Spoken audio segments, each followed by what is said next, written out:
ಒಂದ್ ಕಾಲದಲ್ಲಿ ಧರ್ಮಪುರ ಅನ್ನುವ ಊರು ನೋಡಕ್ಕೆ ಹಚ್ಚ ಹಸಿರಾಗಿ ಚೆನ್ನಾಗಿತ್ತು. ಆದ್ರೆ ಅದೆಲ್ಲ ಒಂದ್ ಕಾಲದ ವಿಷಯ. ಇವಾಗ ಆ ಊರಿನ ಹೆಸರು ಕೇಳಿದ್ರೇನೆ ಪಕ್ಕದೂರಿನವರು ಜೋರಾಗಿ ನಗಾಡ್ತಾ ಇದ್ರು. ಪಕ್ಕದೂರಿನವರೆಲ್ಲರೂ ಇವಾಗ ಊರಿಗೆ ಇಟ್ಟಿರುವ ಹೆಸರು ಸೋಮಾರಿ ಗ್ರಾಮ. ಯಾಕಂದ್ರೆ ಆ ಊರಿನವರ ಮೈಯಲ್ಲಿ ಸೋಮಾರಿತನ ಜಾಸ್ತಿನೇ ಇತ್ತು. ಯಾರ ಮುಖದಲ್ಲೂ ಸ್ವಲ್ಪನೂ ಉತ್ಸಾಹ ಅಂತೂ ಕಾಣಿಸ್ತಾನೆ ಇರ್ಲಿಲ್ಲ. ಮನೆಗಳೆಲ್ಲ ಹಳೇದಾಗಿತ್ತು, ಹೊಲಗಳೆಲ್ಲ ಬಿರುಕು ಬಿಟ್ಟಿತ್ತು. ಊರಿನಲ್ಲಿ ಯಾರೂ ಯಾವುದೇ ಕೆಲ್ಸಾನು ಮಾಡ್ತಾ ಇರ್ಲಿಲ್ಲ. ಹೀಗಿರುವಾಗ ಒಂದಿನ ಯಾವಾಗ್ಲೂ ತರ ಮಧ್ಯಾಹ್ನದ ಸಮಯ ಊರಿನ ಮಧ್ಯದಲ್ಲಿರುವ ಪಂಚಾಯಿತಿ ದಟ್ಟನ ಮೇಲೆ ಸೋಮಯ್ಯ, ರಾಘವ, ಕೃಷ್ಣಯ್ಯ ಹಾಗೂ ಮಲ್ಲಯ್ಯ ಕೂತ್ಕೊಂಡಿದ್ರು. ಆವಾಗ ಸೋಮಯ್ಯನನ್ನ ನೋಡಿ, ಏನು ಸೋಮಯ್ಯ, ಬೆಳಿಗ್ಗೆ ಎದ್ದಾಗಿನಿಂದ ರಾತ್ರಿ ಮಲಗೋ ತನಕ ಇದೇ ಕೆಲ್ಸ, ರಾತ್ರಿಯಲ್ಲಿ ಸರಿಯಾಗಿ ನಿದ್ರೆ ಮಾಡಲ್ವಾ? ಆವಾಗ ಸೋಮಯ್ಯ, ನಿದ್ರೆಗೆ ಏನು ಕೊರತೆ ಇಲ್ಲ ಕಣೋ, ಬೆಳಿಗ್ಗೆ ಬೇಗ ಎದ್ದಳೋದು, ಊಟ ಮಾಡೋದು, ಇಲ್ಲಿ ಬಂದ್ ಕೂತ್ ಮಾತಾಡೋದು, ಮತ್ತೆ ಮನೆಗೆ ಹೋಗಿ ತಿಂದು ಮಲಗೋದು, ಇದನ್ನ ಬಿಟ್ರೆ ಇನ್ನೇನ್ ಕೆಲ್ಸ ಇದೆ? ಸೋಮಯ್ಯ, ಇವಾಗ ಹೊಲದಲ್ಲಿ ಕೆಲಸ ಮಾಡ್ಲಿಕ್ಕೆ ನಮ್ಗೆ ಯಾವ ಕೆಲ್ಸ ಇದೆ? ಮಳೆ ಕೂಡ ಸರಿಯಾಗಿ ಬೀಳ್ತಾ ಇಲ್ಲ, ಹೊಲದಲ್ಲಿ ಕೆಲ್ಸವೂ ಇಲ್ಲ. ಎಲ್ಲ ನಮ್ ಕರ್ಮದ ಫಲ. ನನ್ನ ತಾತ ಮುತ್ತಾತನ ಕಾಲದಲ್ಲಿ ಹೊಲ ಎಲ್ಲ ಹಚ್ಚ ಹಸಿರಿನಿಂದ ಕೂಡಿತ್ತು. ಅವರೆಲ್ಲ ಕಷ್ಟಪಟ್ಟು ಹೊಲದಲ್ಲಿ ಕೆಲಸ ಮಾಡಿ ದುಡಿತಾ ಇದ್ರು. ಅದನ್ನು ಕೇಳಿದ ಸೋಮಯ್ಯ, ಹೌದೌದು, ನಮ್ಮ ಕೈಯಲ್ಲಿ ಏನಿದೆ ಎಲ್ಲ ದೇವ್ರೇ ಕರುಣಿಸಬೇಕು, ಇಲ್ಲಾಂದ್ರೆ ಇನ್ನೇನ್ ಕೆಲ್ಸ? ಹೌದು, ಈ ಬಿಸಿಲು ಕಾಲದಲ್ಲಿ ಹೊಲಕ್ಕೆ ಹೋಗಿ ಕೆಲಸ ಮಾಡಕ್ಕೆ ಸಾಧ್ಯನಾ? ಈ ಮರದಡಿಯಲ್ಲಿ ಎಷ್ಟು ತಂಪಾದ ಗಾಳಿ ಬರ್ತಾ ಇದೆ. ಆವಾಗ್ಲೇ ಆ ಊರಿನಲ್ಲಿ ಇರುವ ಶಾಲೆಗೆ ಹೊಸದಾಗಿ ಬಂದಿರುವ ಟೀಚರ್ ಆದ ರಾಮಯ್ಯ ಬಂದ್ರು. ಅವರ ಮುಖದಲ್ಲಿ ಇವರೆಲ್ಲರನ್ನ ಬದಲಾಯಿಸಬೇಕು ಅನ್ನುವ ಆಸೆ ಸ್ಪಷ್ಟವಾಗಿ ಕಾಣಿಸ್ತಾ ಇತ್ತು. ಅವ್ರಿಗೆ ಒಂದು ವಯಸ್ಸು 35 ಇರುತ್ತೆ. ಅವರೆಲ್ಲರ ಮುಂದ್ಗಡೆ ಇನ್ನೊಂದು ಮರದ ಕೆಳಗಡೆ ಕೂತ್ಕೊಂಡಿದ್ದಾಗ ರಾಘವ ರಾಮಯ್ಯನ ಹತ್ರ ಈ ರೀತಿ ಕೇಳ್ದ, ಯಾರೋ ಹೊಸದಾಗಿ ಕಾಣಿಸ್ತಾ ಇದ್ದಾರೆ, ನೀವ್ ಯಾರ್ರೀ? ರಾಮಯ್ಯ ಅದನ್ನು ಕೇಳಿ, ಹೆಸರು ರಾಮಯ್ಯ, ಈ ಶಾಲೆಗೆ ಹೊಸದಾಗಿ ಬಂದಿರುವ ಅಧ್ಯಾಪಕ. ಸೋಮಯ್ಯ ನಗುತ್ತಾ, ಓಹೋ, ಪಾಠ ಹೇಳಿಕೊಡ್ಲಿಕ್ಕೆ ಬಂದಿರುವ ಮೇಸ್ಟ್ರಾ? ನಮ್ಮ ಹಣೆ ಬರಹನ ಬದಲಾಯಿಸಕ್ಕೆ ಆಗಿಲ್ಲ, ನಮ್ಮ ಮಕ್ಕಳ ಹಣೆ ಬರಹನ ಬದಲಾಯಿಸ್ತೀರಾ? ರಾಮಯ್ಯ ನಗುತ್ತಾ, ಹಣೆ ಬರಹವನ್ನು ಬದಲಾಯಿಸುವ ಶಕ್ತಿ ನಮ್ಮ ಕೈಯಲ್ಲೇ ಇದೆ. ಅಲ್ಲ ಮೇಸ್ಟ್ರೆ, ಏನ್ ಪ್ರಯೋಜನ ಇದೆ? ಈ ಊರಲ್ಲಿ ನೀರಿಲ್ಲ, ನದಿಗೆ ಹೋದ್ರೂ ಅಲ್ಲೂ ನೀರಿಲ್ಲ, ಬಾವಿಯಲ್ಲೂ ನೀರಿಲ್ಲ. ಇನ್ನು ನದಿ ಕಡೆ ಹೋಗಿ ನೋಡದೆ ಬೇಡ. ಹೌದೌದು, ನಾನು ನದಿ ಹತ್ರ ಹೋಗಿ ನೋಡಿದೆ. ನದಿ ಹತ್ರ ಹೋಗಿ ನೋಡಿದಾಗ ನೀರು ಬತ್ತಿ ಹೋಗಿಲ್ಲ. ಅಲ್ಲಿ ಏನೇನೋ ಇರುವುದರಿಂದ ಮಾತ್ರ ನೀರು ಕಲುಷಿತವಾಗಿದೆ, ಅದನ್ನ ಬಿಟ್ರೆ ತೇವಾಂಶ ಇದೆ. ಅದನ್ನು ಕೇಳಿ ಸೋಮಯ್ಯ, ಮೇಸ್ಟ್ರೆ, ಅದೆಲ್ಲ ನಮಗೆ ಗೊತ್ತಿದೆ, ಆದ್ರೆ ಆ ನದಿಯನ್ನು ಶುದ್ಧ ಮಾಡ್ಲಿಕ್ಕೆ ಅಕ್ಕಪಕ್ಕದವ್ರನ್ನ ಕರೆದ್ರೂ ಬರೋದಿಲ್ಲ. ಇನ್ನು ನಾವು ಮಾತ್ರ ಹೋಗಿ ಹೇಗೆ ಶುದ್ಧ ಮಾಡೋದು? ರಾಮಯ್ಯ ತಾಳ್ಮೆಯಿಂದ, ನೀವು ನನ್ನ ಕ್ಷಮಿಸಬೇಕು. ನೀವೆಲ್ರೂ ಹೀಗೆ ಕೂತ್ಕೊಂಡು ಮಾತಾಡ್ತಿದ್ದೀರಲ್ವಾ? ನಿಮ್ಮಲ್ಲಿ ಯಾರಲ್ಲೂ ಒಗ್ಗಟ್ಟಿಲ್ವಾ? ಎಲ್ಲಿ ಸ್ವಲ್ಪ ಹೊತ್ತು ಕೂತು ಮಾತಾಡ್ತಾರೆ, ಕೆಲ್ಸ ಅಂದ ತಕ್ಷಣ ಎಲ್ಲರೂ ಓಡೋಗ್ಬಿಡ್ತಾರೆ. ನಿಮ್ನ ನಾನು ಒಂದು ಪ್ರಶ್ನೆ ಕೇಳಲಾ? ನಮ್ಮ ನದಿಯಲ್ಲಿ ನೀರ್ ತುಂಬಿದ್ರೆ ವ್ಯವಸಾಯಕ್ಕೆ ಉಪಯೋಗ ಆಗಲ್ವಾ? ಖಂಡಿತ ಆಗುತ್ತೆ ಮೇಸ್ಟ್ರೆ. ಹಾಗೆ ನೀರ್ ತುಂಬಿದ್ರೆ ಸುಮಾರು 2-3 ತಿಂಗಳು ಗಂಟೆ ಇರುತ್ತೆ. ಮತ್ತ್ಯಾಕೆ ಹೀಗೆ ಇದ್ದೀರಾ? ಸೋಮಯ್ಯ ತಮಾಷೆಯಿಂದ, ಮಳೆ ಬರ್ಬೇಕು, ನೀರು ತುಂಬಲಿಕ್ಕೆ, ಮಳೆ ನೀರನ್ನು ಶೇಖರಣೆ ಮಾಡ್ಕೊಳ್ಳಿಕ್ಕೆ ಬಾವಿ, ನದಿ ಎಲ್ಲ ತಯಾರಿದೆಯಾ? ಅದ್ರಲ್ಲಿ ಅಲ್ಲಲ್ಲಿ ಕಲ್ಲು ಮಣ್ಣು ಅಂತ ತುಂಬಿಕೊಂಡಿದ್ರೆ ನೀರು ಹೇಗೆ ಶೇಖರಣೆ ಆಗುತ್ತೆ? ಪಂಚಾಯಿತಿಯಲ್ಲಿ ಕೂತ್ಕೊಂಡಿದ್ದ ಎಲ್ರು ಕೂಡ ರಾಮಯ್ಯನ ಮಾತನ್ನ ಕೇಳಿದ್ರು. ಅವನ ಮಾತಿನಲ್ಲಿ ನಿಜ ಇದೆ, ಆದ್ರೆ ಯಾರು ಏನು ಹೇಳಲಿಲ್ಲ. ಸರಿ, ನಾನಿನ್ನು ಹೋಗಿ ಶಾಲೆಯನ್ನು ಶುದ್ಧ ಮಾಡ್ತೀನಿ. ಯಾಕೆಂದ್ರೆ ಮಕ್ಕಳು ಓದುವ ಸ್ಥಳ, ಅದು ಶುದ್ಧವಾಗಿರ್ಬೇಕಲ್ವಾ? ನೀವೆಲ್ಲರೂ ಏನಾದ್ರೂ ಕೆಲಸ ಇಲ್ಲದೆ ಇದ್ರೆ ಆ ಕಡೆ ಬನ್ನಿ. ಹಾಗಂತ ಹೇಳಿ ರಾಮಯ್ಯ ಅಲ್ಲಿಂದ ಹೋದ. ನೋಡಿದ್ರ, ಊರನ್ನು ಶುದ್ಧ ಮಾಡ್ಲಿಕ್ಕೆ ಬಂದಿದ್ದಾನೆ. ಅವನು ಒಬ್ನೇ ಏನ್ ಮಾಡ್ತಾನೆ ಅಂತ ನೋಡೋಣ. ಮರುದಿನ ಬೆಳಗ್ಗೆ ಊರಿನಲ್ಲಿರುವ ಇಬ್ರು ಸ್ತ್ರೀಗಳು ನೀರ್ ತಗೊಂಡ್ ಬರೋದಕ್ಕೋಸ್ಕರ ಬಾವಿ ಹತ್ರ ಬಂದ್ರು. ಆದ್ರೆ ಬಾವಿಯಲ್ಲಿ ನೀರು ಕಡಿಮೆನೇ ಇತ್ತು. ಆವಾಗ ಲಕ್ಷ್ಮಿ, ಗೌರಿ ಇಬ್ರು ಕೂಡ ಈ ರೀತಿ ಮಾತಾಡ್ತಾ ಇದ್ರು. ಏನೇ ಲಕ್ಷ್ಮಿ, 1 ಗಂಟೆಯಿಂದ ನೋಡ್ತಾ ಇದ್ದೀನಿ, ಈ ಬಿಂದಿಗೆ ತುಂಬ್ತಾನೇ ಇಲ್ಲ. ಈ ಬಾವಿಯಲ್ಲಿರುವ ಕೊಳಚೆ ನೀರ್ನ ಕುಡಿದ್ರೆ ನಮ್ಮ ಮಕ್ಕಳಿಗೆ ಹುಷಾರಿಲ್ದೆ ಆಗ್ಬೋದು. ಏನ್ ಮಾಡದಕ್ಕ? ನಮ್ ಗಂಡಂದಿರು ಆ ಮರದ ಕೆಳಗೆ ಕೂತ್ಕೊಂಡು ಮಾತಾಡ್ತಾ ಕಾಲ ಕಳೀತಾರೆ ಹೊರತು ಈ ಬಾವಿಗೆ ಇಳಿದು ಈ ಬಾವಿಯನ್ನು ಶುದ್ಧ ಮಾಡ್ಬೇಕು ಅಂತ ಅವರಿಗೆ ಮನ್ಸೇ ಬರಲ್ಲ ಅಲ್ವಾ? ಯಾರೋ ಈ ಊರಿಗೆ ಹೊಸ ಮೇಷ್ಟ್ರು ಬಂದಿದಾರಂತೆ. ಅವರು ನಮ್ಮ ಗಂಡಂದಿರ ಜೊತೆ ಈ ಬಾವಿಯ ಬಗ್ಗೆ ಹೇಳಿದ್ರಂತೆ, ಆದ್ರೂ ಅವರು ಅಲ್ಗಾಡ್ಲಿಲ್ಲ ಅಂತ. ಗೌರಿ ಶಾಲೆನ ನೋಡಿ, ಅದೋ ಅಕ್ಕ, ಅವರೇ ಅನ್ಕೋತೀನಿ, ಒಬ್ರೇ ಇದ್ಕೊಂಡು ಶಾಲೆಯನ್ನು ಶುದ್ಧ ಮಾಡ್ತಾ ಇದ್ದಾರಲ್ವಾ? ಆವಾಗ ಗೌರಿ, ಲಕ್ಷ್ಮಿ ಇಬ್ರು ಕೂಡ ಶಾಲೆ ಕಡೆ ನೋಡಿದ್ರು. ಅಲ್ಲಿ ರಾಮಯ್ಯ ಕೆಲಸ ಮಾಡ್ತಾ ಇದ್ದ. ಯಾರತ್ರನು ಯಾವುದೇ ಸಹಾಯನೂ ಕೇಳಲಿಲ್ಲ, ಯಾರನ್ನು ಏನೂ ಹೇಳೋ ಇಲ್ಲ. ಅವನ್ ಪಾಡಿಗೆ ಶಾಲೆಯ ಸುತ್ತಮುತ್ತ ಇದ್ದ ಕಸಗಳನ್ನೆಲ್ಲ ತೆಗಿತಾ ಇದ್ದ. ಪಾಪ, ಅವರು ಹೊರಗಿನಿಂದ ಎಲ್ಲಿಂದನೋ ಬಂದು ನಮ್ಮ ಶಾಲೆಗೋಸ್ಕರ, ನಮ್ಮ ಮಕ್ಕಳಿಗೋಸ್ಕರ ಕಷ್ಟಪಡ್ತಾ ಇದ್ದಾರೆ. ಹೌದಕ್ಕ, ನಾವು ಇದೇ ಊರಲ್ಲಿದ್ದು ನಮ್ಮ ಮಕ್ಕಳಿಗೋಸ್ಕರ ಕಷ್ಟಪಡ್ತಾ ಇಲ್ಲ. ಅವ್ರು ನೋಡಿದ್ರ ಹೊರಗಿಂದ ಬಂದು ನೋಡ್ತಾ ಇದ್ದಾರೆ. ಅದು ಕಣೆ, ಬಾ ನಾವು ಕನಿಷ್ಠ ಈ ಬಾವಿಯ ಸುತ್ತಲಾದ್ರೂ ಕ್ಲೀನ್ ಮಾಡೋಣ. ಈ ಗಂಡಸರನ್ನು ನಂಬಿದ್ರೆ ಇನ್ ಮುಂದೆ ನಮ್ಗೆ ಏನೂ ಸಾಧ್ಯ ಆಗಲ್ಲ. ಲಕ್ಷ್ಮಿ ಹೇಳಿದನ್ನ ಕೇಳಿ ಗೌರಿ ಸರಿ ಅಂತ ತಲೆಯಲ್ಲಾಡ್ಸಿ ಅವರು ಆ ಬಿಂದಿಗೆನ ಅಲ್ಲೇ ಇಟ್ಬಿಟ್ಟು ಪಕ್ಕದಲ್ಲಿರುವ 2 ಪರಕೆಗಳನ್ನ ತಗೊಂಡು ಇಬ್ರು ಸೇರಿ ಆ ಬಾವಿಯ ಸುತ್ತಮುತ್ತ ಗುಡ್ಸಕ್ಕೆ ಶುರು ಮಾಡಿದ್ರು. ಸ್ವಲ್ಪ ಸಮಯದಲ್ಲೇ ಆ ಬಾವಿಯ ಪರಿಸರ ತುಂಬಾ ಅಂದವಾಗಿ ಕಾಣಿಸ್ತಿತ್ತು. ರಾಮಯ್ಯ ಅವನ್ ಕೆಲ್ಸ ಎಲ್ಲಾನು ಮುಗಿಸ್ಕೊಂಡು ಸಂಜೆ ಸಮಯ ಪುನಃ ಪಂಚಾಯಿತಿ ಹತ್ತಿರ ಹೋದ. ಅಲ್ಲಿ ಸೋಮಯ್ಯನ ಗುಂಪು ಇನ್ನು ಕೂತ್ಕೊಂಡೇ ಇತ್ತು. ಏನು ಮೇಸ್ಟ್ರೆ, ತುಂಬಾ ಆಯಾಸವಾಗಿರುವ ಹಾಗಿದೆ. ಒಬ್ರೇ ಕೆಲಸ ಮಾಡಿದ್ರಲ್ವಾ, ಅದಕ್ಕೆ ಹೀಗಿದ್ದೀರಾ? ರಾಮಯ್ಯ ನಗುತ್ತಾ, ಇಲ್ಲ ಸೋಮಯ್ಯನವರೇ, ನನಗೆ ಆಯಾಸ ಆಗಿಲ್ಲ. ನಾನು ತೃಪ್ತಿಯಿಂದ ಇದ್ದೀನಿ. ಎಲ್ಲ ಕೆಲಸ ಮಾಡಿ ಮುಗಿಸಿದೀನಿ ಅಂತ. ಆದ್ರೂ ನಾನು ಒಬ್ನೇ ಕೆಲಸ ಮಾಡ್ಲಿಲ್ಲ. ಹಾಗಾದ್ರೆ ನಿಮ್ ಜೊತೆ ಬೇರೆ ಯಾರಾದ್ರೂ ಮಾಡಿದ್ರಾ? ನನ್ ಜೊತೆ ಈ ಊರಿನ ಹೆಂಗಸರು ಕೂಡ ಸೇರ್ಕೊಂಡು ಕೆಲಸ ಮಾಡಿದ್ರು. ನಾನು ಶಾಲೆ ಹತ್ರ ಕೆಲಸ ಮಾಡಿದ್ರೆ ಅವರು ಬಾವಿ ಹತ್ರ ಕೆಲಸ ಮಾಡಿದ್ರು. ನೀವು ಕೂಡ ಹೋಗಿ ಬಾವಿಯನ್ನು ನೋಡಿ. ಎಲ್ಲರೂ ಸೇರ್ಕೊಂಡು ಎಷ್ಟು ಚೆನ್ನಾಗಿ ಶುದ್ಧವನ್ನು ಮಾಡಿದೀವಿ ಅಂತ.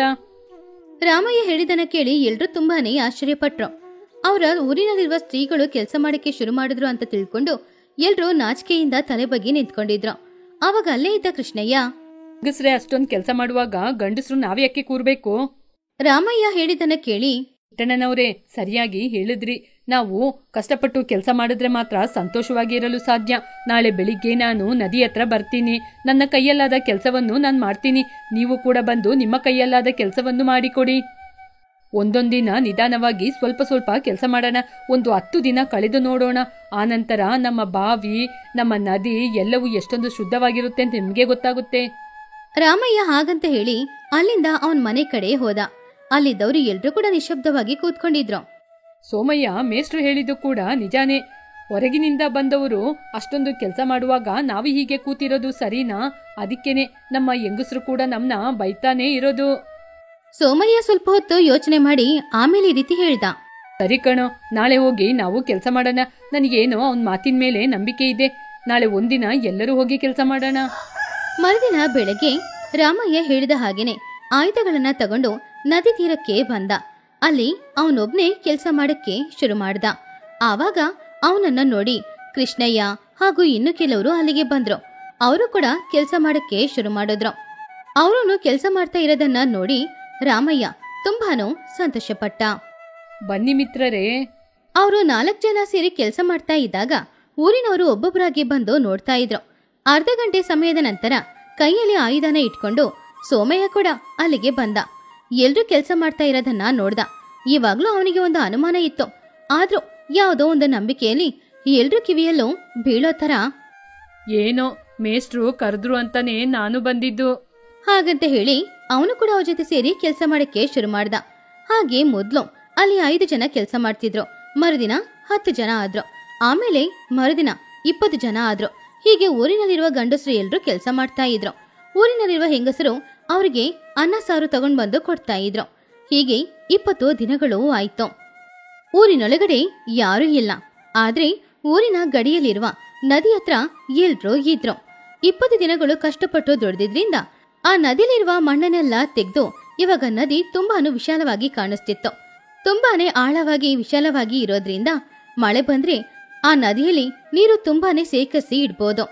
ಆ ದಿನ ರಾತ್ರಿ ಎಲ್ರೂ ಅಂದ್ಕೊಂಡ ಹಾಗೆ ಗುಡುಗು ಮಿಂಚು ಶಬ್ದದೊಂದಿಗೆ ಜೋರಾಗಿ ಮಳೆ ಸುರಿತಾ ಇತ್ತು. ಆ ದಿನ ರಾತ್ರಿ ಇಡೀ ಜೋರಾಗಿ ಮಳೆ ಸುರಿತಾನೆ ಇದ್ದಿದ್ರಿಂದ ಮರುದಿನ ಬೆಳಗ್ಗೆ ಎಲ್ರೂ ಆ ನದಿ ತೀರಕ್ಕೆ ಹೋಗಿ ನೋಡಿದಾಗ ನದಿಯಲ್ಲಿ ಸ್ವಚ್ಛವಾದ ನೀರು ಹೋಗ್ತಾ ಇತ್ತು, ತುಂಬಿ ತುಳುಕ್ತಾ ಇತ್ತು. ಅದನ್ನು ನೋಡಿ ಪ್ರಜೆಗಳು ಎಲ್ರೂ ಕೂಡ ತುಂಬಾನು ಸಂತೋಷದಲ್ಲಿ ರಾಮಯ್ಯನ ಭುಜ ತಟ್ಟಿ ಕೃಷ್ಣಯ್ಯ ಈ ರೀತಿ ಹೇಳ್ದ, ಮೇಷ್ಟ್ರೆ, ಇದೆಲ್ಲ ನಿಮ್ಮಿಂದಾನೆ. ನೀವು ಮಾತ್ರ ಬರದಿದ್ರೆ ನಮ್ಮ ಊರು ಈ ರೀತಿ ಆಗ್ತಾ ಇರ್ಲಿಲ್ಲ. ನೀವು ನಮ್ಮ ಕಣ್ ತೆರೆದ್ಬಿಟ್ರಿ. ಆವಾಗ ಸೋಮಯ್ಯ ರಾಮಯ್ಯನನ್ನ ನೋಡಿ, ಅಷ್ಟೇ, ನನ್ನನ್ನು ಕ್ಷಮಿಸಿ. ನಿಮ್ನ ತಪ್ಪಾಗಿ ಅರ್ಥ ಮಾಡ್ಕೊಂಡೆ. ಐಕ್ಯತೆಯಿಂದ ಇದ್ರೆ ಎಲ್ಲಾನು ಸಾಧಿಸಲು ಸಾಧ್ಯ ಅಂತ ಇವತ್ ಗೊತ್ತಾಯ್ತು. ಐಕ್ಯಮತ್ಯದಲ್ಲಿ ಎಷ್ಟೊಂದು ಬಲ ಇದೆ ಅಂತ ಇವತ್ ಗೊತ್ತಾಯ್ತು. ಸೋಮಯ್ಯನವರೇ, ಇದರಲ್ಲಿ ನನ್ನದೇನೂ ಇಲ್ಲ. ನಿಮ್ಮ ಐಕ್ಯಮತ್ಯದಿಂದ ಇದೆಲ್ಲ ಸಾಧ್ಯ. ನಿಮ್ಮಲ್ಲಿರುವ ಪ್ರತಿಭೆ ಏನು ಅಂತ ನಾನು ಗುರುತಿಪಡಿಸಿದ್ರಿಂದನೇ ಇದು ಸಾಧ್ಯವಾಯಿತು. ಹಾಗೆ ಆ ದಿನದಿಂದ ಧರ್ಮಪುರಕ್ಕೆ ಸೋಮಾರಿ ಗ್ರಾಮ ಅನ್ನುವ ಹೆಸರು ಹೋಗಿ ಚುರುಕಾದ ಗ್ರಾಮ ಅನ್ನುವ ಹೆಸರು ಬಂತು. ನೀರಿರೋದ್ರಿಂದ ಎಲ್ರೂ ವ್ಯವಸಾಯ ಮಾಡಕ್ ಶುರು ಮಾಡಿದ್ರು. ಊರಿನಲ್ಲಿ ಬಾವಿ, ಕೊಳ ಎಲ್ಲದ್ರಲ್ಲೂ ನೀರಿತ್ತು. ಹಾಗೇನೆ ಊರಿನವರು ಎಲ್ರೂ ಸೇರಿ ಅವರ ಊರಿನಲ್ಲಿರುವ ಎಲ್ಲ ಜಾಗಗಳನ್ನ ಸ್ವಚ್ಛ ಮಾಡಕ್ ಶುರು ಮಾಡಿದ್ರು.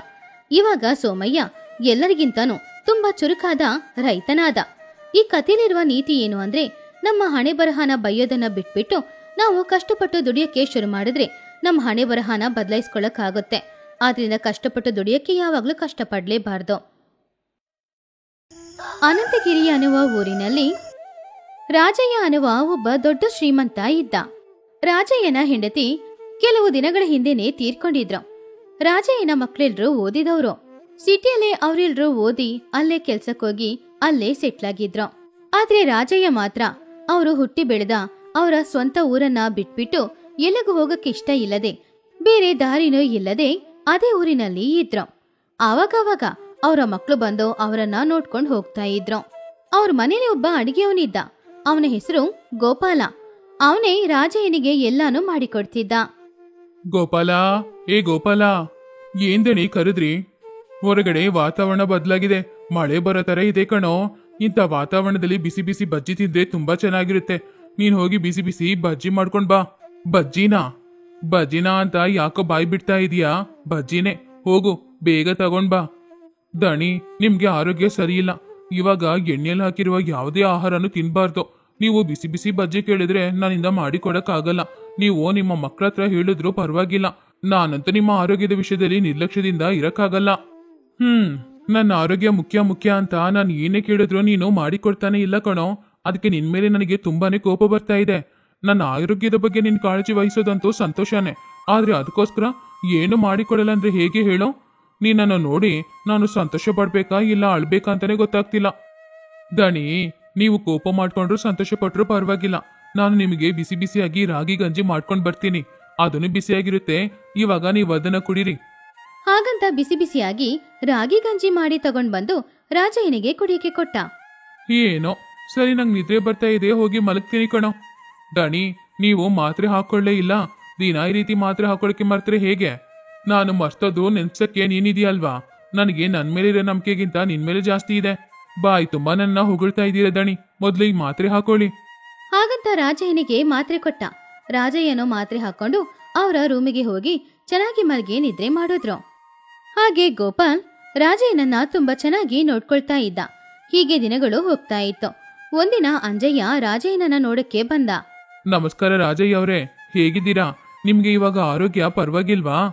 ನಮಸ್ಕಾರ, ನಾನ್ ಚೆನ್ನಾಗಿದ್ದೀನಿ. ಹೌದು, ನೀನೇಗಪ್ಪ ಇದೀಯಾ? ನಿಮ್ಮ ಪುಣ್ಯದಿಂದ ನಾನು ಕೂಡ ಚೆನ್ನಾಗಿನೇ ಇದ್ದೀನಿ ರಾಜಯ್ಯ ಅವರೇ. ನಿಮ್ಮ ಹೊಲಗುತ್ತಿಗೆ ಹಣ ಕೊಟ್ಬಿಟ್ಟು ಹೋಗಕ್ಕೆ ಬಂದೆ. ಹೌದಾ? ಮೊನ್ನೆ ಆ ರಾಮಯ್ಯ ಶೇಖರ್ ಕೂಡ ಬಂದು ವ್ಯಾಪಾರದ ಲಾಭ ಹಣ ಕೊಟ್ಟೋದ್ರು. ಹೌದಾ? ಇವಾಗೆಲ್ಲ ಅವ್ರನ್ನ ನೋಡಕ್ಕೂ ಕೂಡ ಆಗ್ತಾ ಇಲ್ಲ. ತಗೊಳ್ಳಿ ನಿಮ್ ಹಣ. ಹಾಗಂತ ಅಂಜಯ್ಯ ರಾಜಯ್ಯನಿಗೆ ಹಣ ಕೊಟ್ಟ. ಗೋಪಾಲ, ಅಂಜಯ್ಯ ಬಂದಿದ್ದಾರೆ, ಅವ್ರಿಗೆ ಕುಡಿಯಕ್ಕೆ ಮಜ್ಜಿಗೆ ತಗೊಂಡ್ ಬಾ. ನೀವು ಮಜ್ಜಿಗೆ ಕುಡಿತಾ ಇರಿ, ನಾನು ಹೋಗಿ ಹಣನ ಒಳಗಡೆ ಇಟ್ಬಿಟ್ಟು ಬರ್ತೀನಿ. ಹಾಗಂತ ರೂಮಲ್ಲಿ ಹಣ ಇಟ್ಟು ರಾಜಯ್ಯ ವಾಪಸ್ ಬಂದ್ರು. ಅಷ್ಟರಲ್ಲಿ ಗೋಪಾಲ ಅಂಜಯ್ಯನಿಗೆ ಮಜ್ಜಿಗೆ ತಗೊಂಡ್ ಬಂದು ಕೊಟ್ಟ. ಸರಿ, ನಾನು ಹೊರಡ್ತೀನಿ ರಾಜಯ್ಯ ಅವರೇ. ಸರಿ. ಹಾಗಂತ ಹೇಳಿದ್ರು ರಾಜಯ್ಯ. ಅಂಜಯ್ಯ ಕೂಡ ಸರಿ ಅಂತ ಅಲ್ಲಿಂದ ಹೋದ್ರು. ಅಂಜಯ್ಯ ಹೋದ್ಮೇಲೆ ಗೋಪಾಲ್ಗೆ ಏನೋ ಒಂದು ನೆನಪಾಗಿ ಒಳಗಡೆಯಿಂದ ಒಂದು ಕಾಗದಾನ ತಗೊಂಡ್ ಬಂದು ರಾಜಯ್ಯನ ಮುಂದೆ ಇಟ್ಟ. ದಣಿ, ನೀವು ನಿದ್ರೆ ಮಾಡ್ತಿದ್ದಾಗ ಈ ಕಾಗದ ಬಂತು. ಚಿಕ್ಕ ಯಜಮಾನ್ರು 2 ದಿನದಲ್ಲಿ ಬರ್ತೀನಿ ಅಂತ ಬರ್ತಿದ್ದಾರೆ. ಹೌದಾ? ಅವನ ಜೊತೆ ನನ್ನ ಮೊಮ್ಮಕ್ಕಳು ಎಲ್ರೂ ಜೊತೆಗೆ ಬರ್ತಾ ಇದ್ದಾರೆ ಏನೋ? ಇಲ್ಲ ದಣಿ, ಅವ್ರು ಮಾತ್ರ ಬರ್ತಾ ಇದ್ದಾರಂತೆ. ಏನೋ ವ್ಯಾಪಾರ ವಿಷಯಕ್ಕೋಸ್ಕರ ಬರ್ತಿದ್ದೀನಿ ಅಂತ ಬರ್ದಿದ್ರು. ಎಲ್ಲರನ್ನ ನೋಡಿ ಸುಮಾರು ದಿನ ಆಯ್ತಲ್ವಾ, ಎಲ್ಲರನ್ನೂ ನೋಡ್ಬೇಕು ಅಂತ ಅನಿಸ್ತಾ ಇದೆ. ಪರವಾಗಿಲ್ಲ, ಅವನಾದ್ರೂ ಬರ್ತಾ ಇದ್ದಾನಲ್ವಾ? ಹಾಗಂತ ಹೇಳಿದ್ರು. ಯಾವಾಗ್ಲೂ ತರ ಗೋಪಾಲ್ ರಾಜಯ್ಯನಿಗೆ ಊಟ ಕೊಟ್ಟು ಮಾತ್ರೆ ಕೊಟ್ಟು ಅವರನ್ನ ಮಲಗಿಸ್ದ. ಹೀಗೆ 2 ದಿನಾನೂ ಹೋಯ್ತು. ರಾಜಯ್ಯನ ಮಗನಾದ ಸುರೇಂದ್ರ ಅವನ ಗೆಳೆಯನ ಜೊತೆ ಅಲ್ಲಿಗೆ ಬಂದ. ಅಪ್ಪ ಬಂದಿಯಪ್ಪ, ಯಾವಾಗ ಬರ್ತೀಯ ಅಂತ ಕಾಯ್ತಾ ಇದೆ. ನಿನ್ನ ಕಾಗದ ಬಂದಿದ್ರಿಂದ ನಿನಗೋಸ್ಕರನೇ ಕಾಯ್ತಾ ಇದೆ. ಹೌದು ಯಜಮಾನ್ರೆ, ನಿಮ್ ತಂದೆಗೆ ನಿಮ್ ಮೇಲೆ ತುಂಬಾ ಪ್ರೀತಿ. ನಿಮ್ಗೆ ಇಷ್ಟವಾಗಿರುವ ಎಲ್ಲ ಅಡಿಗೆನೂ ಮಾಡಿಡ್ಬೇಕು ಹೇಳಿದ್ದಾರೆ. ಆ ವಿಷಯ ನನಗೆ ಗೊತ್ತು ಗೋಪಾಲ. ಅಪ್ಪ, ನಿಮ್ಮ ಆರೋಗ್ಯ ಹೇಗಿದೆ? ನನಗ ಆರೋಗ್ಯ ಚೆನ್ನಾಗಿದೆ ಕಣೋ. ಮೊದ್ಲೆಲ್ಲ ಸರಿಯಾಗಿ ನಿದ್ರೆ ಬರ್ತಾನೆ ಇರ್ಲಿಲ್ಲ, ಆದ್ರೆ ಇವಾಗ ಮಾತ್ರ ತುಂಬಾನೇ ನಿದ್ರೆ ಬರ್ತಾ ಇದೆ. ಯಾವಾಗ ಹೋಗಿ ಮಲ್ಗೋಣ ಅಂತ ಅನಿಸ್ತಿದೆ. ನೀವು ದಿನಾ ವ್ಯಾಪಾರ ಲೆಕ್ಕ ನೋಡಿ ನೋಡಿ ಸುಸ್ತಾಗ್ತಾ ಇದ್ದೀರಲ್ವ ದಣಿ, ಅದಕ್ಕೆ ನಿದ್ರೆ ಬರ್ತಾ ಇದೆ. ಹೌದೌದು, ಅದೇ ಇರ್ಬೋದು. ಸರಿ, ನಿನ್ ಜೊತೆ ಬಂದಿರೋರು ಯಾರಪ್ಪ? ಅಯ್ಯೋ ಮರ್ತಿದ್ದಪ್ಪ, ಇವನು ನನ್ನ ಸ್ನೇಹಿತ, ಹೆಸರು ರಮೇಶ್, ನನ್ನ ಪಾರ್ಟ್ನರ್ ಕೂಡ. ಇವನ್ ಜೊತೆ ಸೇರಿನೇ ಇಲ್ಲೊಂದು ಚಿಕ್ಕ ವ್ಯಾಪಾರ ಶುರು ಮಾಡ್ತೀನಿ. ನಮಸ್ಕಾರ. ನಮಸ್ಕಾರಪ್ಪ, ನೀನು ಇದೇ ಊರಿನವನಾ? ಹೌದು, ಕೆಲವು ದಿನಗಳ ಹಿಂದೆನೆ ಈ ಊರಿಗೆ ಬಂದೆ. ಇಲ್ಲೇ ವ್ಯಾಪಾರ ಶುರು ಮಾಡ್ಬೇಕಂತ ಇದ್ದೀನಿ. ನಾನು ಇಲ್ಲೇ ಇದು ವ್ಯಾಪಾರ ಎಲ್ಲಾನು ನೋಡ್ಕೊಳ್ತೀನಿ. ನಿಮ್ ಮಗ ಪಟ್ಟಣದಲ್ಲಿದ್ದು ಆವಾಗ ಬಂದ್ಬಿಟ್ಟು ಹೋಗ್ತಾನೆ. ಹೌದಾ, ಒಳ್ಳೇದು. ನಿಮ್ ವ್ಯಾಪಾರ ಚೆನ್ನಾಗಿ ನಡಿಬೇಕು. ಸರಿ, ನಮ್ಮೂರಲ್ಲಿ ನೀನು ಎಲ್ಲಿ ಉಳ್ಕೊಂಡಿದೀಯಾ? ಇವಾಗ ನನ್ನ ನೆಂಟ್ರ ಮನೇಲಿ ನಾನು ಉಳ್ಕೊಂಡಿದ್ದೀನಿ. ಎಲ್ಲಾದ್ರೂ ಮನೆ ನೋಡಿ ಹೋಗ್ಬೇಕು. ನೀನು ಬೇರೆ ಮನೆ ತಗೊಳ್ಳೋ ತನಕ ನನ್ನ ಮನೇಲೇ ಇರೋ. ಇಲ್ಲೇ ಇದ್ಕೊಂಡು ವ್ಯಾಪಾರಕ್ಕೆ ಬೇಕಾಗಿರೋ ಏರ್ಪಾಡುಗಳನ್ನ ಮಾಡ್ಕೊ. ಬೇರೆ ಮನೆ ತಗೊಂಡ್ಮೇಲೆ ಅಲ್ಲಿಗೆ ಹೋಗ್ಬೋದು. ಅಯ್ಯೋ ಬೇಡ, ನಿಮ್ಗೆ ಯಾಕೆ ಶ್ರಮ? ಇದ್ರಲ್ಲಿ ಶ್ರಮ ಏನಿದೆಪ್ಪ? ನಮ್ಮ ಮನೇಲಿರೋ ಒಂದು ರೂಮಲ್ಲಿ ನೀನ್ ಇರ್ತೀಯ. ನಮ್ ಗೋಪಾಲ ನಿನಗೆ ಬೇಕಾಗಿದ್ದನ್ನ ನೋಡ್ಕೊಳ್ತಾನೆ. ನೀನು ನನ್ನ ಮಗನ್ ತರಾನೆ. ಏನೋ ಸಂಕೋಚ ಪಡ್ಬೇಡ, ನಮ್ಮ ಮನೇಲೇ ಉಳ್ಕೊ ನೀನು. ರಮೇಶ್, ನೀನ್ ಇಲ್ಲಿ ಇರ್ಬೇಕು ಅಂತ ನಮ್ಮಪ್ಪ ನಿರ್ಧಾರ ಮಾಡಿದ್ದಾರೆ. ಇನ್ನು ನೀನ್ ಏನೇ ಹೇಳಿದ್ರು ಅವ್ರಂತ ಕೇಳಲ್ಲ. ಅವ್ರ ಮಾತು ಕೇಳಿ ಇಲ್ಲೇ ಇದ್ಬಿಡೋ. ಸರಿ, ಅಪ್ಪ ಹೇಳಿದಕ್ಕೋಸ್ಕರ ನಾನು ಇಲ್ಲೇ ಇರ್ತೀನಿ. ಹಾಗಂತ ನಗುತ್ತಾ ಹೇಳ್ದ ರಮೇಶ್. ಆಮೇಲೆ ಎಲ್ರೂ ಕೂತ್ಕೊಂಡು ಊಟ ಮಾಡಿ ಸಂತೋಷವಾಗಿ ಮಾತಾಡಿ ಸ್ವಲ್ಪ ಹೊತ್ತು ರಾಜಯ್ಯ ಹೋಗಿ ಮಲ್ಗಿ ನಿದ್ರೆ ಮಾಡಿದ್ರು. ಆವಾಗ ರಮೇಶ್ ಸುರೇಂದ್ರ ಹತ್ರ ಬಂದು ಈ ರೀತಿ ಹೇಳ್ದ. ಸುರೇಂದ್ರ, ಗೋಪಾಲ್ ಎಷ್ಟು ವರ್ಷದಿಂದ ಇಲ್ಲಿ ಕೆಲಸ ಮಾಡ್ತಾ ಇದ್ದಾನೆ? ಅವನು ಸುಮಾರು ವರ್ಷದಿಂದ ನಮ್ಮ ಅಪ್ಪನ ಜೊತೆನೆ ಕೆಲಸ ಮಾಡ್ತಾ ಇದ್ದಾನೆ. ಅವನಿಗೆ ನಮ್ಮ ಅಪ್ಪನ ಮೇಲೆ ಮರ್ಯಾದೆ ಜಾಸ್ತಿ. ನಮ್ಗಿಂತ ನಮ್ಮ ಅಪ್ಪನ ಮೇಲೆ ಪ್ರೀತಿ ಇಟ್ಕೊಂಡಿರೋನು ಅವನೇ ಕಣೋ. ಗೋಪಾಲ್ ಇರೋ ನಂಬಿಕೆಯಲ್ಲೇ ಅಪ್ಪನ ಇಲ್ಲಿ ಬಿಟ್ಬಿಟ್ಟು ನಾವು ಪಟ್ಟಣದಲ್ಲಿ ಸೆಟ್ಲ್ ಆಗಿರೋದು. ಅಪ್ಪನ ಪಟ್ಟಣಕ್ಕೆ ಬರಕ್ ಹೇಳಿ ಎಷ್ಟೋ ಸಲ ಹೇಳಿದ್ವಿ, ಆದ್ರೆ ಅಪ್ಪ ಅಂತೂ ಬರಲ್ಲ ಅಂತ ಹೇಳ್ಬಿಟ್ರು. ಆದ್ರೆ ನಾವು ಹೋಗ್ಲೇಬೇಕು ಅಲ್ವಾ? ಅದಕ್ಕೆ ಗೋಪಾಲ್ ಹತ್ರನೇ ಎಲ್ಲ ಒಪ್ಸಿದ್ದೀವಿ. ಮೊದ್ಲು ಸ್ವಲ್ಪ ಸಂಶಯ ಇತ್ತು, ಆದ್ರೆ ಇವಾಗ ಅದೇನಿಲ್ಲ. ಅವನು ತುಂಬಾನೇ ನಂಬಿಕೆಯಾದ ಕೆಲಸಗಾರ. ಹೌದಾ? ಯಾಕೋ ಇದ್ದಕ್ಕಿದ್ದಂತೆ ಗೋಪಾಲ್ ಬಗ್ಗೆ ಕೇಳ್ತಾ ಇದೀಯಾ? ಏನಿಲ್ಲ, ಸುಮ್ನೆ ಕೇಳಿದೆ. ಹಾಗಂತ ಹೇಳ್ದ. ಮರುದಿನಾನೇ ರಮೇಶ್ ಅವನ ವಸ್ತುಗಳನ್ನೆಲ್ಲ ತಗೊಂಡ್ ಬಂದು ರಾಜಯ್ಯನ ಮನೆಯಲ್ಲೇ ಒಂದ್ ರೂಮಲ್ಲಿ ಉಳ್ಕೊಳಕ್ಕೆ ಶುರು ಮಾಡ್ದ. ಹಾಗೇನೆ ಆ ಮನೆಯಲ್ಲಿ ನಡೀತಾ ಇರೋದು ಎಲ್ಲಾನು ಅವನು ಗಮನಿಸ್ತಾನೆ ಇದ್ದ. ಯಾಕೋ ರಮೇಶ್ಗೆ ಅಡಿಗೆಯವನಾದ ಗೋಪಾಲ್ ಮೇಲೆ ದೊಡ್ಡ ಸಂಶಯ ಬರ್ತಾ ಇತ್ತು. ಒಂದಿನ ರಾಜಯ್ಯ ಹಾಗೂ ಗೋಪಾಲ್ ಇಬ್ರು ಮಾತಾಡ್ತಾ ಇದ್ದಾಗ ಅಲ್ಲಿಗೆ ಬಂದ ರಮೇಶ್ ಈ ರೀತಿ ಹೇಳ್ದ. ಅಪ್ಪ, ನಾನಿವತ್ತು ಪಕ್ಕದೂರಿಗೆ ಹೋಗ್ತಾ ಇದ್ದೀನಿ. ರಾತ್ರಿಗೆ ಮನೆಗೆ ವಾಪಸ್ ಬರಕ್ ಆಗಲ್ಲ. ಗೋಪಾಲ್, ಇವತ್ತು ನನಗೂ ಸೇರಿಸಿ ಅಡ್ಗೆ ಮಾಡೋದ್ ಬೇಡ? ಸರಿ ದಣಿ. ಸರಿ, ಜೋಪಾನವಾಗಿ ಹೋಗ್ಬಿಟ್ ಪಾಪ. ಸರಿಯಪ್ಪ, ಬರ್ತೀನಿ. ಹಾಗಂತ ಹೇಳಿ ರಮೇಶ್ ಅಲ್ಲಿಂದ ಹೊರಟೋದ. ಆ ದಿನ ರಾತ್ರಿ ಕೂಡ ರಾಜಯ್ಯನಿಗೆ ಗೋಪಾಲ್ ಊಟ ಕೊಟ್ಟ. ಆಮೇಲೆ ಮಾತ್ರೆ ಕೊಟ್ಟ. ಎಲ್ಲಾನು ಹಾಕದ್ಮೇಲೆ ರಾಜಯ್ಯನಿಗೆ ತುಂಬಾ ನಿದ್ರೆ ಬಂತು. ತಕ್ಷಣ ಅವ್ರ ರೂಮಲ್ಲಿ ಹೋಗಿ ಮಲಗಿ ಗಾಢ ನಿದ್ರೆ ಮಾಡ್ತಿದ್ರು. ಆಮೇಲೆ ಗೋಪಾಲ್ ಮೆಲ್ಲೆ ರಾಜಯ್ಯನ ರೂಮ್ ಒಳಗಡೆ ಹೋಗಿ ಅವರ ದಿಂಬು ಕೆಳಗಡೆ ಇದ್ದ ಬೀರೋ ಕೀನ ತೆಗೆದು ಬೀರೋನ ತೊರೆದು ಅದರಲ್ಲಿರುವ ಸ್ವಲ್ಪ ಹಣನ ತಗೊಂಡು ಅವನು ಹೊರಗಡೆ ಬರ್ತಾ ಇದ್ದಾಗ ಅವನ್ ಮುಂದ್ಗಡೆ ರಮೇಶ್ ಬಂದು ನಿಂತ್ಕೊಂಡ. ಅವನನ್ನು ನೋಡಿದ ಗೋಪಾಲ್ಗೆ ಬೆವರಕ್ ಶುರುವಾಯ್ತು. ಏನ್ ಗೋಪಾಲ್, ಮೈಯೆಲ್ಲ ಬೆವರ್ತಾ ಇದೆ? ಈ ಸಮಯದಲ್ಲಿ ನಿನಗೆ ಈ ರೂಮಲ್ಲಿ ಏನ್ ಕೆಲ್ಸ? ಅಪ್ಪನ್ ರೂಮಿಗೆ ಹೋಗಿ ಬೀರೋ ತೆರೆದು ಹಣ ಕದೀತಾ ಇದೀಯಾ? ಆದ್ರೆ ನೀನು ಬೀರೋ ತೆರೆದು ಹಣ ಕದ್ರೂ ಕೂಡ ಅಪ್ಪ ಯಾಕೆ ಎದ್ದೇಳ್ತಾನೆ ಇಲ್ಲ? ಒಂದ್ ವೇಳೆ ಅಪ್ಪನಿಗೆ ನಿನ್ ಕೊನೆಗೆ ಕೊಡೋ ಮಾತ್ರೆಯಲ್ಲಿ ನಿದ್ರೆ ಮಾತ್ರೆನ ಕೂಡ ಕೊಡ್ತಾ ಇದೀಯಾ? ನೀನ್ ಇವಾಗ ಸಿಕ್ಕಾಕೊಂಡಿರೋದು ನನ್ನ ಹತ್ರ ಮಾತ್ರ ಅಲ್ಲ, ಸುರೇಂದ್ರ ಹತ್ರ ಕೂಡ. ಸುರೇಂದ್ರ, ಇಲ್ಲಿಗ್ ಬಾ. ಹಾಗಂತ ಸುರೇಂದ್ರನನ್ನ ಕರ್ದ. ಸುರೇಂದ್ರ ತಕ್ಷಣ ಅಲ್ಲಿಗೆ ಬಂದ. ಕೋಪದಿಂದ ಗೋಪಾಲ್ನ ಗುರಾಯಿಸ್ತಾ ಇದ್ದ. ನೋಡಿದ್ಯಾ ಸುರೇಂದ್ರ, ಈ ಗೋಪಾಲ್ ಎಂತವನು ಅಂತ? ನನಗ್ ಯಾಕೋ ಮೊದಲನೇ ದಿನದಿಂದಾನೇ ಇವನ್ ಮೇಲೆ ಅನುಮಾನ ಇತ್ತು. ಇವನು ಮಾತಾಡೋದೇ ಒಂಥರ ಇತ್ತು, ಆದ್ರೆ ಅವನು ನಡ್ಕೊಳ್ಳೋದೇ ಒಂಥರ ಇತ್ತು. ಅದಕ್ಕೆ ಅವನನ್ನ ನಾನು ಗಮನಿಸ್ತಾನೆ ಇದ್ದೆ. ಆದ್ರೆ ನಾನಿದ್ದೀನಿ ಅಂತ ಅವನು ಸ್ವಲ್ಪ ಹುಷಾರಿಯಾಗಿನೇ ಇದ್ದ. ಆದ್ರೆ ಒಂದಿನ ರಾತ್ರಿ ಸಮಯ ಇವನ ಸ್ನೇಹಿತ ಇವನನ್ನ ಭೇಟಿಯಾಗಿ ಮಾತಾಡ್ತಿದ್ದ. ಅದನ್ನೆಲ್ಲ ನಾನು ಕೇಳಿಸ್ಕೊಳ್ತಿದ್ದೆ. ದಿನಾದ ಹಣಿಗೆ ನಾನು ನಿದ್ರೆ ಮಾತ್ರೆ ಕೊಟ್ಟು ಮಲಗಿಸಿ ಮೆಲ್ಲೆ ಮೆಲ್ಲೆ ಹಣನ ಕದೀತಾ ಇದ್ದೀನಿ ಅಂತ ಹೇಳ್ತಾ ಇದ್ದ. ಸ್ವಲ್ಪ ಸ್ವಲ್ಪ ಹಣ ಕದ್ರೆ ಮಾತ್ರ ಯಾರಿಗೂ ಯಾವುದೇ ಡೌಟ್ ಬರಲ್ಲ, ಜಾಸ್ತಿ ಕದ್ರೆ ಡೌಟ್ ಬರುತ್ತೆ. ಆದ್ರೆ ಇವಾಗ ರಮೇಶ್ ಇರೋದ್ರಿಂದ ನನ್ನಿಂದ ಹಣ ಕದಿಯಕ್ಕಾಗ್ತಾ ಇಲ್ಲ ಅಂತ ಹೇಳ್ತಿದ್ದ. ಆವಾಗ ನನಗೆ ವಿಷಯ ಎಲ್ಲಾನು ಅರ್ಥ ಆಯ್ತು. ಒಂದಿನ ನಾನು ಇಲ್ಲಾಂದ್ರೆ ಪುನಃ ಅವನು ಅದೇ ಕೆಲಸ ಮಾಡ್ತಾನೆ ಅಲ್ವಾ? ಅದಕ್ಕೆ ಇವನನ್ನ ಹೇಗಾದ್ರೂ ಹಿಡಿಬೇಕು ಅನ್ನೋದಕ್ಕೋಸ್ಕರನೇ ನಾನು ಬೇರೆ ಊರಿಗೆ ಹೋಗ್ತೀನಿ, ರಾತ್ರಿ ಬರಕ್ಕಾಗಲ್ಲ ಅಂತ ಸುಳ್ಳು ಹೇಳಿತು. ಹೇಗೋ ಕೊನೆಗೆ ಸಾಕ್ಷಿ ಜೊತೆ ಅವನನ್ನ ಕಂಡು ಹಿಡಿದಿದ್ದೀನಿ. ಹಾಗಂತ ಹೇಳ್ದ ರಮೇಶ್. ಆವಾಗ ಸುರೇಂದ್ರನಿಗೆ ತುಂಬಾನು ಕೋಪ ಬಂದು ಗೋಪಾಲ್ ಕೆನ್ನೆಗೆ ಒಂದ್ ಬಾರಿಸಿ ಅವನನ್ನ ಮನೆ ಬಿಟ್ಟು ಹೊರಗಡೆ ಹಾಕ್ತ. ಇಷ್ಟು ದಿನ ಇಂಥವನನ್ನ ನಂಬಿ ತನ್ನ ತಂದೆನ ಅವನ ಹತ್ರ ಒಪ್ಸಿದ್ದಕ್ಕೆ ಸುರೇಂದ್ರ ತುಂಬಾನು ಬೇಜಾರ್ ಮಾಡ್ಕೊಂಡ. ಇನ್ನು ತಂದೆ ಜವಾಬ್ದಾರಿನ ಯಾರತ್ರನೂ ಒಪ್ಪಿಸಬಾರದು ಅಂತ ಆ ದಿನ ಅವನು ನಿರ್ಧಾರ ಮಾಡ್ದ. ಆಮೇಲೆ ಮರುದಿನದಿಂದ ಸುರೇಂದ್ರ ಅವನ ಕುಟುಂಬದ ಸಮೇತ ಅವನ ಊರಿಗೆ ಬಂದು ಅವನ ತಂದೆಯನ್ನ ಅವನೇ ನೋಡ್ಕೊಳ್ಳಕ್ಕೆ ಶುರು ಮಾಡ್ದ. ನಡೆಯೋದು ಏನು ಅಂತ ಹೇಳಿ ತನ್ನ ತಂದೆಯನ್ನು ಕಾಪಾಡ್ದ ರಮೇಶ್ಗೆ ಸುರೇಂದ್ರ ಧನ್ಯವಾದ ತಿಳಿಸ್ದ.